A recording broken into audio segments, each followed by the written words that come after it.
Pessoal, continuando então as doenças causadas por bactérias, né, ou as chamadas bacterioses, vamos dar continuidade aqui.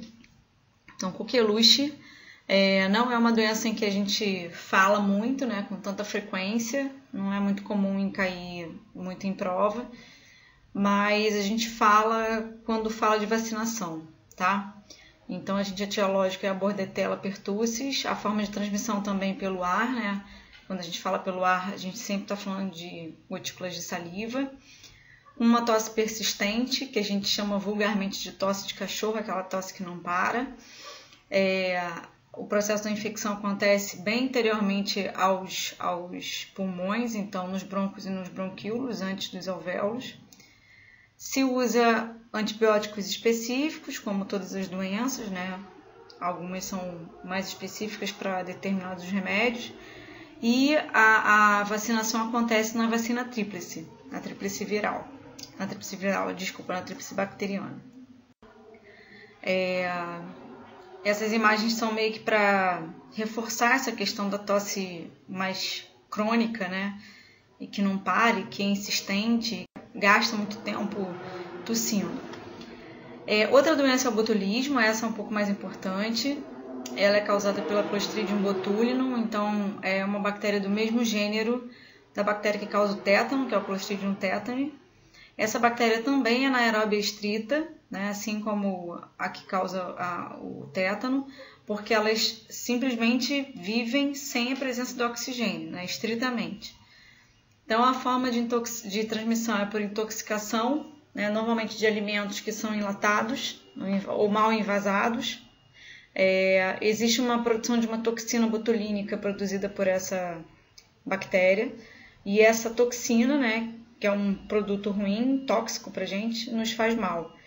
E os sintomas são paralisia muscular, dificuldade respiratória.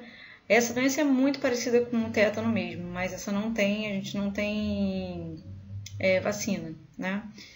O tratamento não tem vacina, né? Então a gente tem que tentar fazer uso de algum produto que anule a ação dessas toxinas, e tem que ter muito cuidado com o uso desses enlatados, desses produtos envasados, se tiver a lata amassada, a tampa estufada, isso é uma possibilidade de contaminação, né? Então o estufamento, por exemplo, pode ter muito a ver com o processo de fermentação. Então, como essas bactérias são anaeróbias, elas produzem CO2, então isso faz com que o produto fique estufado com a quantidade de CO2 em excesso ali dentro. Essa toxina botulínica a gente usa, por exemplo, nas aplicações de Botox, que é utilizado na estética, né? Essa toxina botulínica, ela é obviamente tratada, né? E aplicada nos músculos superficiais, principalmente do rosto, né? Testa, justamente porque ela tem uma ação de paralisia, assim como a ação da doença é a paralisia muscular. Então, quando a gente aplica essa toxina, tratada quimicamente, óbvio, né, nessa musculatura, ela paralisa essa região e as rugas não aparecem, né? Aquelas marcas de expressão acabam não aparecendo. Ela dura mais ou menos uns 6 meses, o Botox, e depois a gente precisa reaplicar, né, para quem faz uso, porque o corpo vai absorvendo e ela deixa de ter efeito. Então, tem que ser utilizado de tempos em tempos. Não faz mal, claro, ela foi tratada, então não tem. Então, esses alimentos enlatados ou envasados, né, palmito é um dos alimentos bem comuns em relação a isso. Tanto é que tem até apreensão de polícia. A polícia militar tem uma parte da polícia que é só de uma divisão mais de floresta, né? Polícia florestal, e eles fazem muita apreensão de palmito ilegal, né? Que é feito de uma maneira ilegal.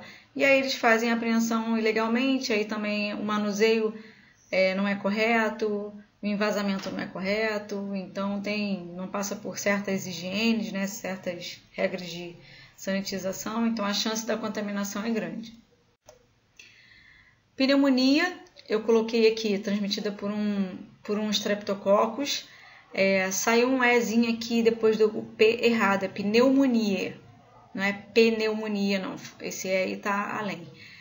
Transmissão também pelo ar, só que, só um uma questão aqui, essa bactéria ela causa uma pneumonia tradicional, mas outros micro-organismos também podem causar uma pneumonia, tá? Uma pneumonia é uma infecção pulmonar, especificamente, né? Que vem com todos esses sintomas, né? De febre, de dor nas costas, de tosse, de dor no corpo. Muito difícil uma pneumonia não causar febre. Mas a gente pode ter uma doença viral, uma doença bacteriana, um fungo, um protozoário, um verme, que pode fazer um ciclo pulmonar e causar um processo de pneumonia, tá? Então isso não é uma característica apenas de bactérias, tá bom? A gente está vendo agora na pandemia do coronavírus, tem muitos casos de infecções bacterianas, infecções virais, né? E que causam aí esse processo de pneumonia. Então, existe uma bactéria que é a antipneumocócica, ela não está disponível, né, com muita facilidade no serviço público. A maioria das pessoas que faz uso paga, né, no serviço privado. E é óbvio, né, sempre melhorar as questões do ar que a gente respira, né, que a gente inala, facilita. E as possibilidades de contaminação por agentes infecciosos mesmo, né? Então, se a gente também já estiver contaminado, né, qualquer fator desse do ambiente pode piorar, né? Então, por isso a gente tem que limpar os filtros dos ar-condicionados, de preferência evitar tapetes, cortinas. Isso são coisas que acumulam muita poeira e pioram o processo de quem já está com uma pneumonia.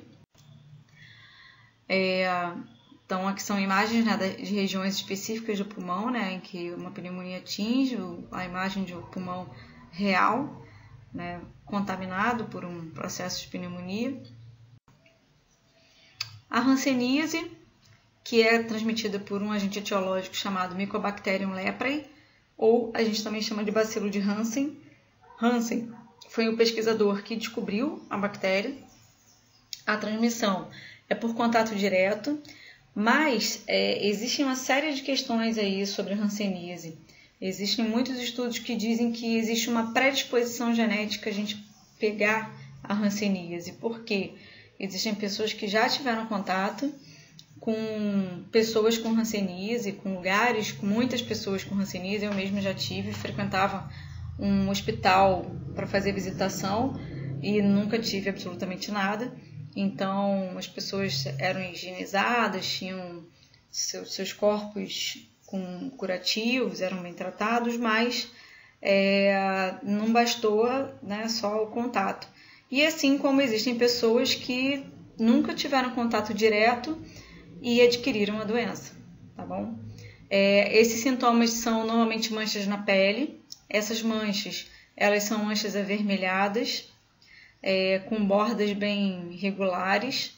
E o mais importante dessas manchas é que elas não têm sensibilidade, tá? Então, é uma lesão nas terminações nervosas ali, de nervos que passam ali perto da pele, e a gente não sente. Então, se você espetar com uma agulha, um alfinete, você não tem sensibilidade.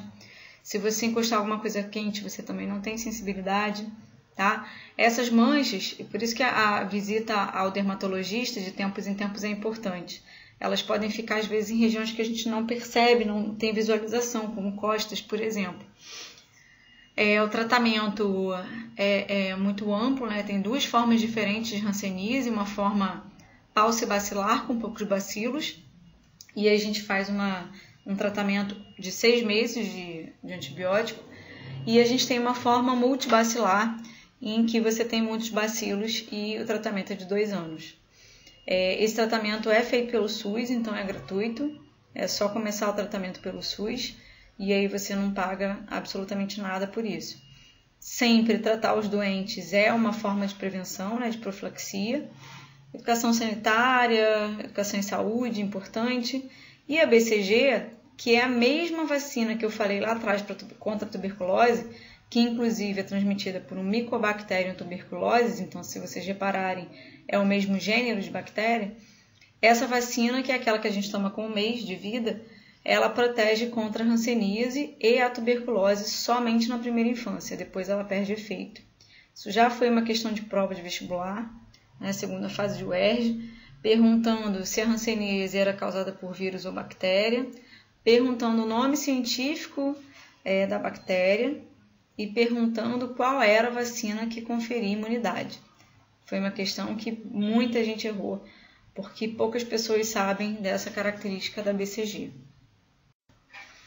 Então, é uma doença muito debilitante, né? A bactéria ela atinge os nervos, né? Então, e principalmente as extremidades, então pontas dos dedos dos pés, das mãos, orelha, nariz, e a bactéria vai destruindo a mucosa, né? E vai destruindo esse tecido dessas regiões, e a pessoa vai perdendo a mobilidade, né? Vai perdendo essas extremidades. Então, ela com o tempo vai trazendo uma série de problemas, né? De movimento, de manipulação de qualquer objeto. Depois de um tempo as pessoas podem ficar cegas. Então, existe uma série de complicadores aí. Hoje em dia, né, como a gente tem um tratamento muito fácil de fazer e de fácil acesso, a gente já não vê tantos pacientes que chegam nesse ponto de contaminação, né? Se você descobre rápido, ninguém vai nem perceber que você tem hanseníase por aí, tá? Então, é muito mais fácil hoje em dia esses cuidados. A hanseníase é uma doença muito antiga. Para quem é religioso, já leu Bíblia ou qualquer coisa do tipo, a hanseníase é uma doença desde a época do Cristo, né? Em que se contavam as histórias da cura dos leprosos, né? Que eles eram excluídos da sociedade. A gente até hoje vê lugares em que são lugares que a gente chama de colônias para pessoas, são como se fossem pequenas cidades, né? Para pessoas que têm hanseníase e viverem isoladas. A gente não precisa mais disso. Hoje em dia o serviço de saúde, a medicina evoluiu muito e a gente não precisa mais disso, mas ainda existem esses lugares. A meningite bacteriana, né, porque existe meningite viral também, mas a meningite bacteriana é a mais grave, que a gente chama de meningocócica. Ela é causada pela Neisseria meningitidis, ou é um meningococo, também a gente chama. A forma de transmissão também é pelo ar. A meningite é uma doença bem séria, bem grave, e que acomete principalmente crianças na primeira infância. Então, a gente tem como frequência de sintomas diarreias, vômitos, convulsões, hemorragias, hipotensão arterial e morte. Um dos sintomas mais tradicionais é o enrijecimento da nuca, tá? Por quê? A meningite nada mais é do que uma infecção que atinge as meninges, que são as camadas que recobrem o nosso sistema nervoso. Então, tanto no encéfalo quanto na medula. Então, como essa bactéria atinge essas regiões e ela passa por volta de todo o nosso crânio, descendo pela coluna vertebral, ela causa enrijecimento desses nervos. Então, quando a gente tenta, por exemplo, encostar o queixo no peito, a gente não consegue porque a nuca está enrijecida por causa dos nervos, tá? Porque estão provavelmente infectados. Então, isso é um teste, né? A criança está com febre alta, com vômito, faz o teste, tenta encostar queixo no peito, não conseguiu, é um sinal de meningite, tem que correr para o hospital, pode chegar à morte muito rápido. Tem vacina, mas existem poucos momentos de campanha, até para adulto. E para a criança acaba sendo tem uma chance, né, de fatalidade realmente grande, a criança fica em isolamento, mas se descoberta rapidamente tem controle. Então essas são as camadas, né, que recobrem, nesse caso aqui eu estou mostrando o encéfalo, né, que fica dentro da nossa cabeça, a parte mole do nosso sistema nervoso, que é protegida pelo crânio. Então essas membranas, estão vendo? São membranas finas, elas podem ser infectadas por essas bactérias. Existe uma predileção das bactérias pelo sistema nervoso, então por isso a gente tem esses sintomas. A sífilis, ela é uma doença que a gente diz que é uma infecção sexualmente transmissível. Hoje em dia a gente não chama mais de DST, mas sim de IST, infecção sexualmente transmissível. Então, transmitida pelo Treponema pallidum, saiu com I aqui, mas é Treponema pallidum. Então, a relação sexual é o principal foco, mas se a gente fizer algum tipo de transfusão, né, ela pode também transmitir. É um processo raro hoje em dia, a transmissão por transfusão. E de forma congênita, quando a mãe passa para o bebê através da placenta, né? A gente chama de transmissão transplacentária também, ou transmissão vertical. Uma mãe com sífilis, né, transmitindo isso para um bebê. Então, existem feridas e ulcerações nas regiões genitais, que podem ser pênis, vagina, reto ou também na boca. E isso pode causar no bebê infecção e problemas no sistema nervoso, má formação. E isso tem que ser acompanhado durante muito tempo. Às vezes o bebê nasce consideravelmente normal e ele pode vir a desenvolver sintomas ao longo dos primeiros 3 anos, tá? Então, com profilaxia, óbvio sempre, né, o uso do preservativo, já que é uma infecção sexualmente transmissível. E quando a mulher está fazendo o pré-natal, né, já está grávida e está fazendo o pré-natal, tem que acompanhar, né, fazer teste, porque muitas vezes não soube da infecção, não identificou a infecção nela, então precisa saber para tomar as devidas precauções em relação ao bebê. Então, essas feridas são comuns, tá, no início da infecção. Uma segunda etapa da infecção, a gente começa a ter essas ulcerações e feridas na palma das mãos e na planta dos pés. Isso é bem característico. Então, enquanto as pessoas muitas vezes não conseguem identificar a infecção numa primeira fase, já que ela pode ser confundida com outras doenças, com outras infecções sexualmente transmissíveis, a segunda etapa é bem característico. A gonorreia também é uma infecção sexualmente transmissível, então causada pela Neisseria gonorreia. Então, transmissão sempre por relação sexual também, as outras maneiras são menos comuns. A gonorreia é uma doença que na década de 90 teve um boom muito grande de número de casos. Era uma época que as pessoas não usavam preventivos, não que hoje o uso seja o ideal, porque ainda está longe disso, mas a gente teve uma possibilidade de número de casos imensos de gonorreia aí na população. Com ardência urinar, corrimento amarelo, então é um corrimento amarelo com odor, com mau cheiro, tá? Com cheiro de podre, com cheiro de estragado, tá? Inflamações neurológicas, ósseas e articulares. Isso também pode causar problema no bebê caso essa mulher esteja grávida, tá? O tratamento é simples, a pessoa pode ter gonorreia muitas vezes ao longo da vida, então as mais formas de higiene, né, o não uso do preservativo, tudo isso muitas vezes vai piorar o quadro. E não é difícil de perceber a infecção, já que ela causa esse corrimento, né, amarelo esverdeado até, né, dependendo do caso, quando a pessoa não é tão atenta, né, e não busca logo um serviço de saúde, isso pode se agravar muito rapidamente. Então, essa secreção tem sempre que ter atenção, né? Uma coisa é um corrimento ou uma secreção translúcida, transparente. Isso pode acontecer, né? Isso é até normal. O nosso corpo, aparelho reprodutor, libera mesmo secreções. Agora, se tiver esbranquiçado, amarelado, esverdeado, já é um sinal de infecção. A leptospirose, causada pela Leptospira interrogans, é uma doença que tem uma transmissão principalmente por conta da presença de urina de ratos, contato direto com urina de ratos, né? Esse rato é o rato típico de rato de esgoto, então por isso que uma das formas que piora muito o processo de contaminação é nos períodos de chuva, né? Já que a gente tem aí as ruas com muito lixo, né? Muito acúmulo de lixo, e esse lixo desce para as águas pluviais, né? Onde a gente tem os bueiros, e na hora que essa chuva é muito elevada, né? Ela não consegue escoar diretamente pelo esgoto, né? Direto, né? E escoar em algum lugar, por conta da presença de lixo, né? De restos de lixo na rede pluvial.